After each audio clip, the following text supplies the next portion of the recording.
இந்த பிரகாரம் துர்க்கையானவள் பூதத்திற்கு வேலையை விட்டு பூதங்கள் எல்லாம் சேர்ந்து அதனால் உலகத்தில் உள்ள மாந்தர் வீடுகள் தோறும் அழுக்குரல் போட அந்த சத்தத்தை கேட்க ஐயனார் சபை நாடி வருகிறாங்க.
வந்திருக்கும் போது இந்த சமயம் எவ்வாறு இருக்குது நல்ல பார்த்தாயா படுத்து இந்த ஜனமுறம் பழுத்தினி எழுந்து நின்றுக்குது. அதுவும் தவிர நான் முன்னாடியே எழுதி தெரிந்து கொண்டேன். சொன்னாதான் எனக்கு தெரியும் ஐயா. முன்னொரு காலத்தில் பத்மாசூரன் என்பவன் ஈசனை கோரி தவம் புரிந்து நான் யார் தலைமையில் கை வைத்தாலும் எரிந்து சாம்பலாக வேண்டும் என்று வாங்கிவிட்டான். பின்பு வாங்கிய வரத்தை சோதிக்க ஈசன் தலைமையிலே கை வைக்க சென்றான். ஈசனோ பயந்து ஓடி ஒளிந்து கொண்டார். பின்பு கிருஷ்ணர் மோகினி உருவம் எடுத்து கிருஷ்ண பகவான் எடுத்து அவன் முன் நின்றான். அவன் உன்னை சேர வேண்டும் என்று சொன்னான். அதற்கு மோகினி உன்மேல் துர்நாற்றம் அடிக்கிறது. நீ போய் குளித்து விட்டு வா என்று சொன்னான். அவனோ காடு மலையெல்லாம் சுற்றினான். சுற்றிய போதும் தண்ணீர் இல்லாமல் செய்து விட்டார். என்ன செய்வது என்று வந்து கேட்டான். மோகினி வந்து கேட்க மாட்டின் குழம்பில் சிறிது நீர் இருக்கிறது என்று சொல்ல அதை எடுத்து தலையில் தடவி வா என்று சொல்ல அவனும் எடுத்து தலையில் தடவினான். அப்பொழுது அவன் எரிந்து சாம்பலானான். அந்த விஷயத்தை பயந்து ஒளிந்த ஈசனிடம் போய் சொன்னார். கிருஷ்ணன் சொன்னார், பத்மாசுரனை அழைத்து விட்டேன். மைத்தனை இறங்கி வா என்று சொன்னார். என்னுடன் வா என்று சொன்னான்.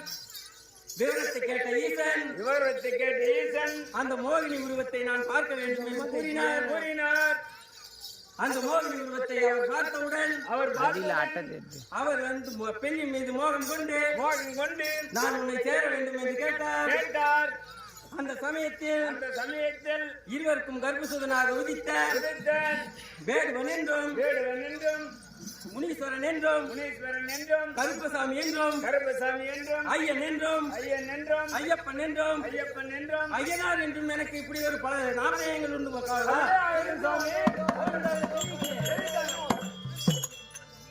அந்த ரெண்டு விடிநெடுங்கவே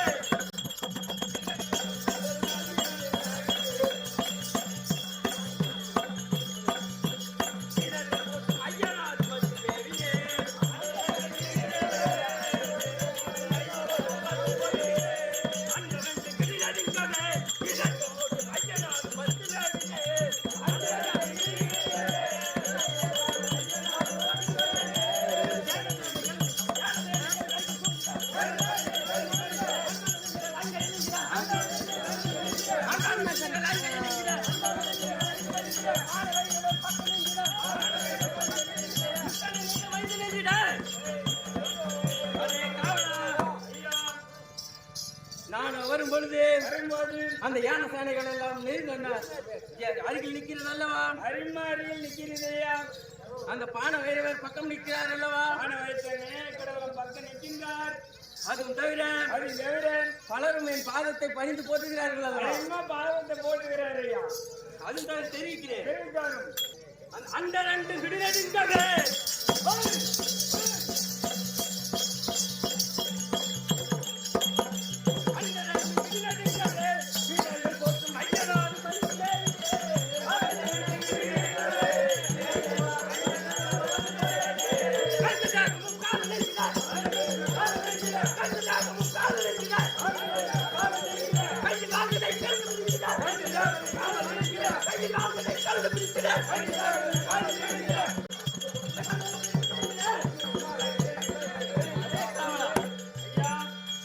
கையில் வாழ்கதை ஏந்தி வந்தால்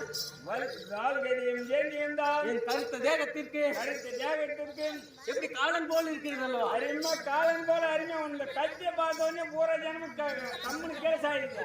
அதுவும் தவிர நான் வந்து வெகு நேரமானபடியினால் ஏதோ நாம் காவல் இருக்கும் நாடுகளில் ஏதோ அழுகுரல் கேட்கிறது. அது என்ன வந்து போய் பார்க்கலாம் அல்லவா? போய் பார்ப்பதற்கு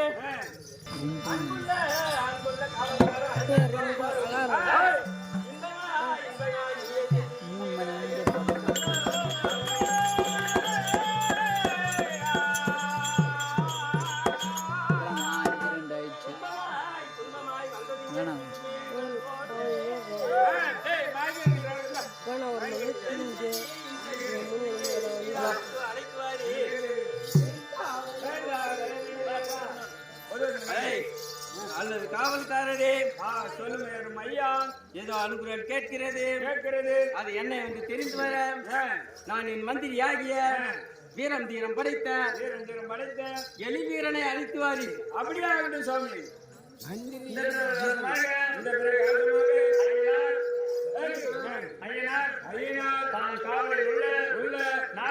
நாட்டில் ஏதோ அலுவலர் கேட்க அதை நிலைநாட்டி செய்ய வேண்டும் என்று சொல்ல தன் மந்திரியாகிய வீரனை அழைக்க வீரன் சபைக்கு வரை விளங்காங்க.